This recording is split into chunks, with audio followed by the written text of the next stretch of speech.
तो फ्रेंड्स, मैं डॉक्टर पीके गुप्ता होम्योपैथ आज बात करूंगा टेनिटस ओरियम नोइसिस इन द ईयर। कान की एक बीमारी है ये।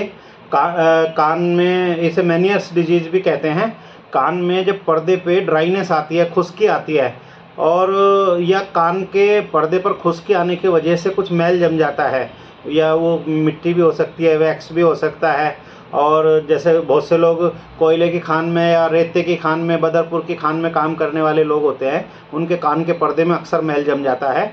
तब ये इस तरह की सिचुएशन क्रिएट होती है कि कान में तरह तरह की आवाज़ें आती हैं। कभी हिसिंग साउंड जैसे झींगा रेंग रहा है, कभी विस्लिंग साउंड जैसे सीटी बज रही है, और तरह तरह की आवाज़ें जैसे हथौड़ा चलता है उसके घट घट की आवाज़ होती है। ऐसे लोग शोर शराबा पसंद नहीं करते, बर्दाश्त नहीं होता उनको, और कान में प्रॉब्लम होती है। दोस्तों, इस प्रकार की प्रॉब्लम हमारे होम्योपैथी में बहुत ही अच्छा इलाज है। कार्बोनियम सल्फ इसमें आमतौर पे यूज़ किया जाता है। कार्बोनियम सल्फ 30 पावर की 5-5 ड्रॉप दिन में 4 बार लेने से ये सिचुएशन ठीक हो जाती है।